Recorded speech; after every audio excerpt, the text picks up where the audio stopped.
Hi everyone, welcome to my channel. I hope that audio will be of decent quality because it's not my usual voiceover, it's some kind of real life recording. And this video will consist of two parts. In the second part, I will continue to show you some views of Kiev and those miniatures sculptures which I already started to show in my previous vlog. But first I want to show you my very small art haul because finally we have some of the art stores opened in Kiev and what I have purchased for myself.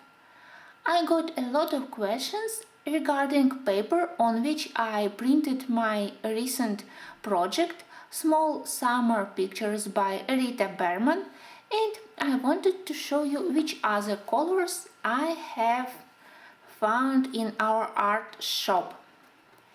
Actually, it's a paper by German manufacturer. I will try to put their logo on the screen and I will put a link to their site. I don't know if it's helpful, but anyway. Fortunately, we have this paper in A4 and A3 sheets and in various colors. Range of the colors is very impressive. I think that they can be found in from the lightest to darkest shades, and I look forward to use some orange and even burgundy colors maybe for some of the fall projects, but for now I decided to purchase a couple of cappuccino sheets, and probably for now it's my favorite color. I already tried to color on it and I really like it. I already have an idea what I will be doing with this paper, but we will talk about it in a couple of minutes. Next color is this one. I am not sure that I like this shade of green, probably it's too bright, but again I have one idea where I can use it, so I decided to purchase it. And paper is quite cheap, it's like 10 cents, 10 USD cents if we convert to from Ukrainian hryvnia, so it's very nice and I love surface of the paper. It's quite smooth without any texture, and you were able to see from my Rita Berman colorings that I tested on this paper Arteza, Polychromos, Prismacolors, and they all blend really well, so it's nice that paper has tooth which is quite decent for all pencil brands. Next I decided to purchase this color, couple of sheets of blue and this one. I decided that for now I won't be purchasing any orange and red colors. First I want to find pictures which I want to print, and then I will be purchasing paper. Anyway, if you have this foliar paper in your craft stores, art stores or stores for hobby, I highly recommend you to try it. Next thing which I have purchased for myself, some liquid watercolors. They are by Royal Talents Ecoline. I purchased 3 bottles so far. You can see their colors here. And they are simply liquid watercolor inside of the bottle, but let me explain why I decided to purchase them and why I decided to test them. You know that I love these books by Tomoka Tashiro. I have 2 of them, Princess and the second one, Fairy Tales. But you also know that in this book we have a lot of empty spaces that I definitely don't want to fill with pencils. And after I did my first test of water-based mediums, even such mediums like neocolors bleeded through. You can see it here. So there is bleeding even with pale colors of neocolors. But when I did this frame, and for this frame I used a water-based alkaline marker which inside has the same watercolors. I noticed that these alkaline watercolors, they didn't bleed through, so I realized that I may try to use these liquid watercolors in order to create backgrounds. I definitely don't want to struggle again with using some acrylic paints. I want to have a wider range of mediums in order to create more beautiful backgrounds here. And here is my test. I put all three colors which I randomly purchased, and it's a miracle. They didn't bleed through, so now I know what I can use for coloring backgrounds. Now I simply need to think about which colors I need. I definitely think that I need some turquoise and cold blue colors because I want to do winter pictures here, and I want to color some pictures with water. Anyway, I am quite happy that I discovered which medium I can use for the backgrounds in this book. And apart from buying these 3 bottles, I also purchased some markers, again by Alkaline.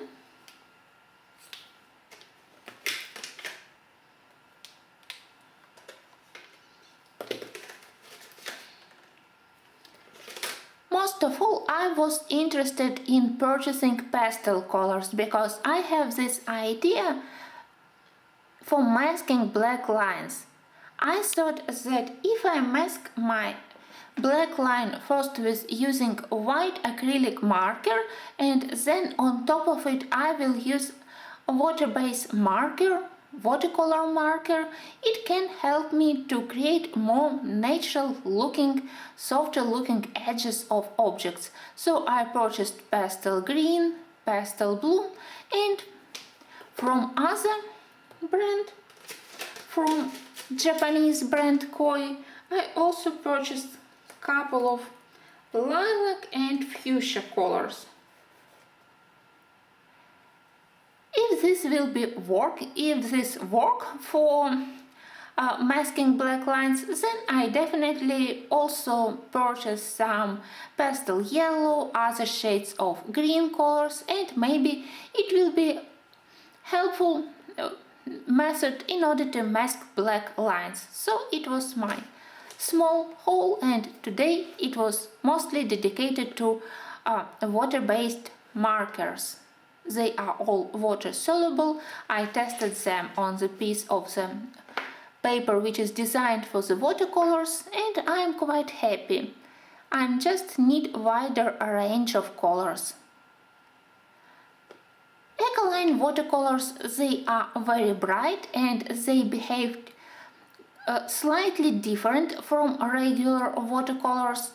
Usually when you put regular watercolors on the paper, after drying they became lighter and less intense in color. But I would say that these watercolors, they probably made from some synthetic pigment, and I would say that they became brighter after they dried, and I was quite happy. First, when I applied them on the paper, I wasn't very impressed with colors I selected, but after a couple of minutes I was much more happy, and I am glad that I decided to purchase pastel violet, ultramarine violet, and interesting bronze green. Unfortunately, they didn't have indigo, but I hope to find it in other art store. And last thing which I have purchased, finally, they have this pens open stock. I I think that everyone is familiar with Stabila pens, and I love to use them for texture, especially when I need to color fur. So here I have all colors, and now I am ready again to do cats, foxes, bears and any other animals. I am quite happy. Because my old pens, they are already dried and didn't work very well, so now I have new stash.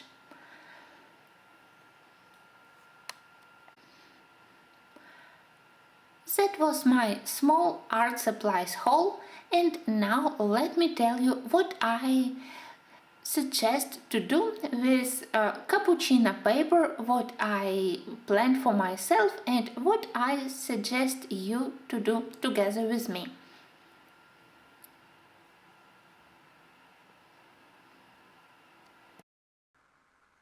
Thanks to one of my viewers who told me about Freebie pictures available from the Livre publisher's site, I downloaded for myself several pictures from Country Farm book by Teresa Goodrich.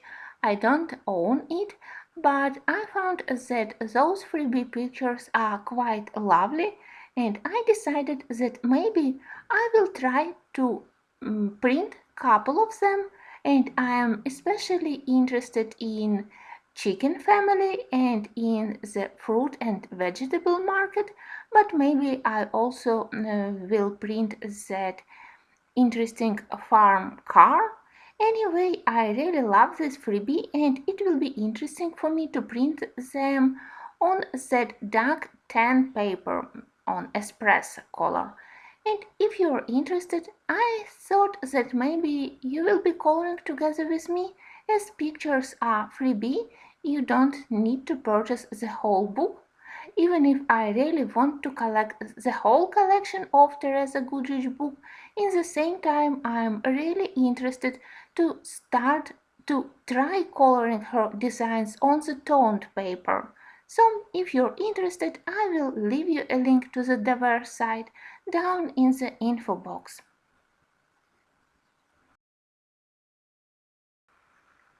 And now let me show you our next session of Kiev Quest. In my previous video, I will leave you link in the info box, and in the end of this video, I have already explained that in Kiev we have these mini sculptures, statues, which represent some important moments from our culture.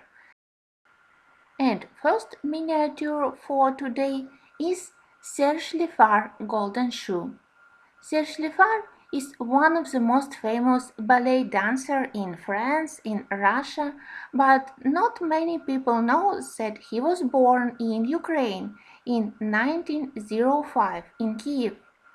In 1923 he left for Paris because he wanted to join Serge Diaghilev troupe, and in 1925 he became a premier dancer. Then he joined Opéra de Paris as a premier dancer and also later as a ballet master.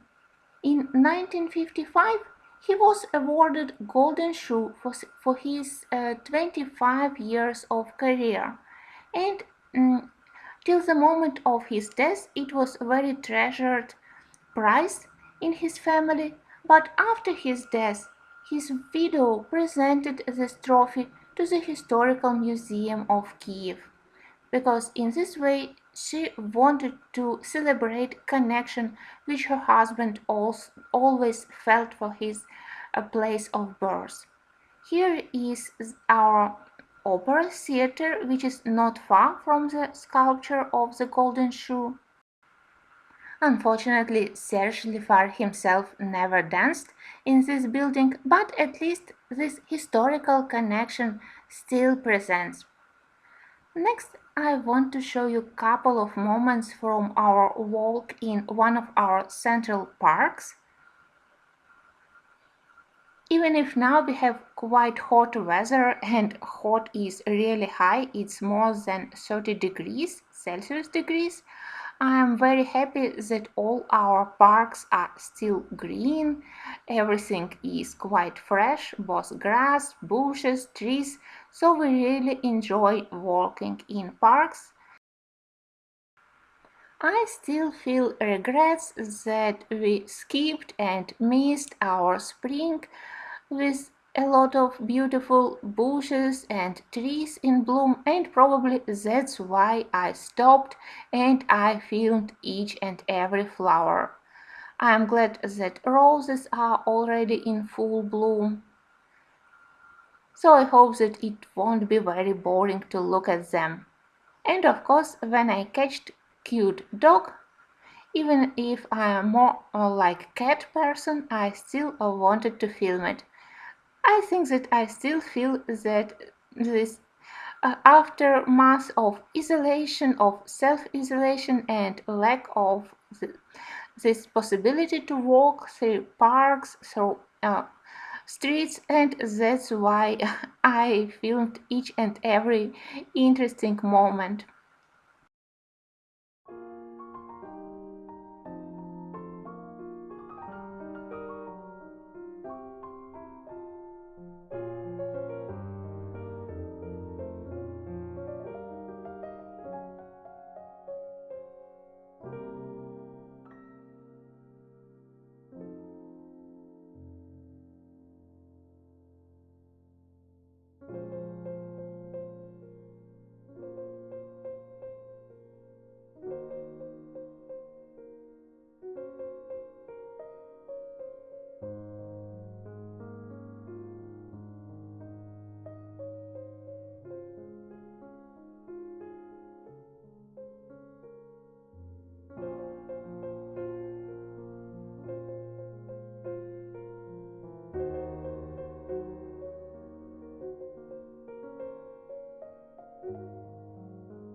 Next miniature is Kiev chess.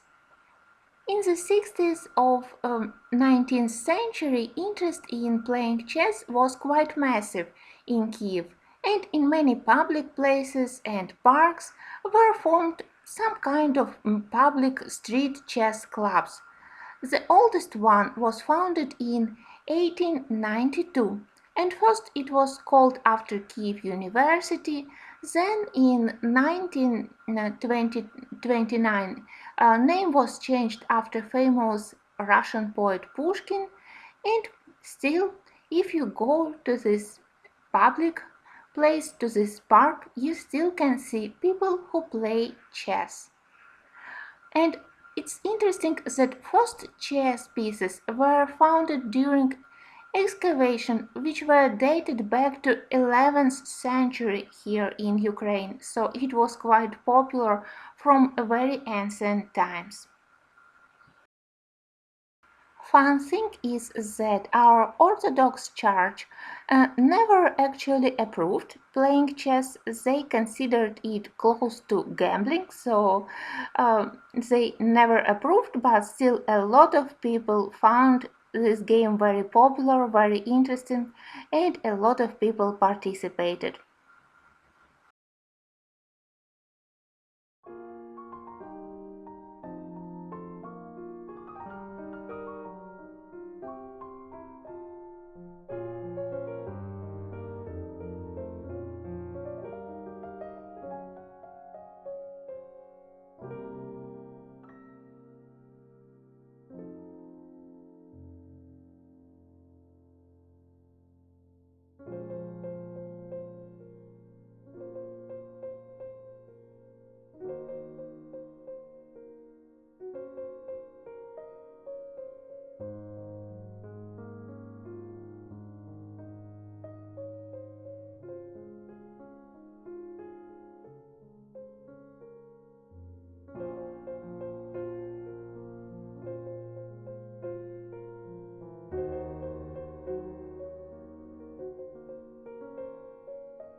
Our next miniature will be Kiev Fountain.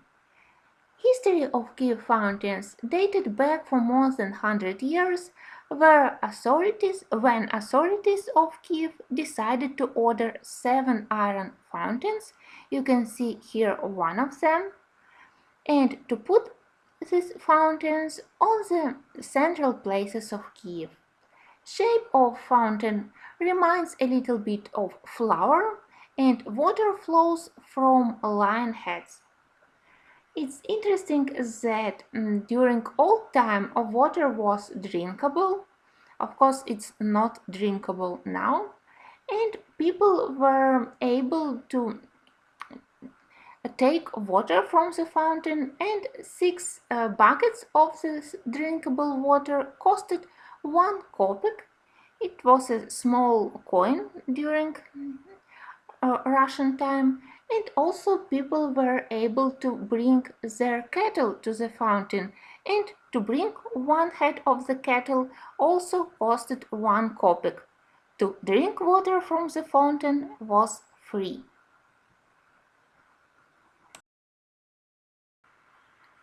Now you can see probably one of the most famous symbols of Kiev. It's building of our golden gates. They were built in 11th century when the ruler of the Kiev as the capital of the Kievan Rus was Prince Yaroslav the Wise, and golden gates were built like imitation of golden gates in Constantinople, and it was one of the 3 main gates to the Kiev. On the top there is a church. Unfortunately, building was completely destroyed during Middle Age and then rebuilt. And here is miniature figure of golden gates, and motto is rub me and all doors will open for you.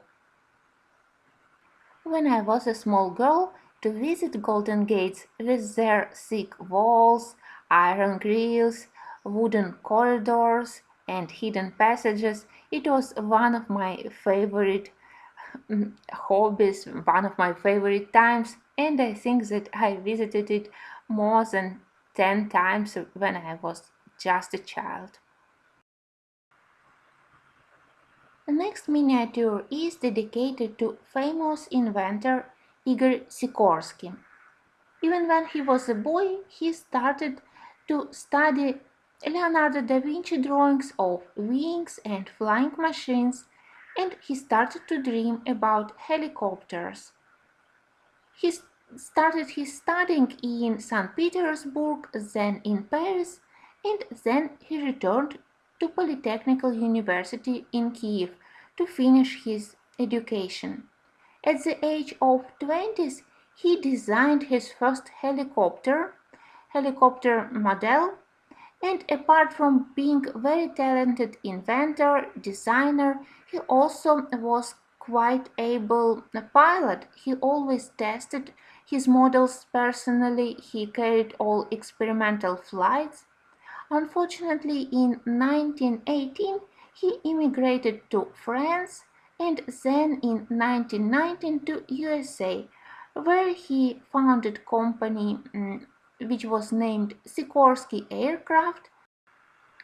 He created the first world 4-engine aircraft, the first in the USA amphibian aircraft, then transatlantic hydroairplane and other vehicles.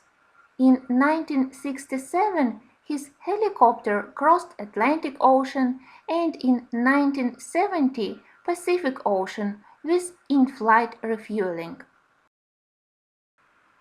The last miniature in this video is Kiev Computer.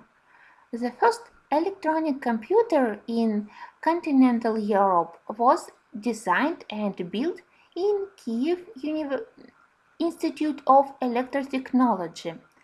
They started to design it in 1948 and the first launch was in 1950. The size of the computer was huge. It occupied area of 60 square meters. From 1952 until 1956, it worked 24 hours a day and 7 days a week, and it helped to resolve tasks from statistics, mechanics, and of course from space flights. Later, it was replaced by more modern and more compact technologies. As usual, I thank you for participating in this Kiev Quest. We still had ahead of us a lot of small sculptures, so it will be quite interesting. And I hope that you also have very pleasant summer. Have a nice day.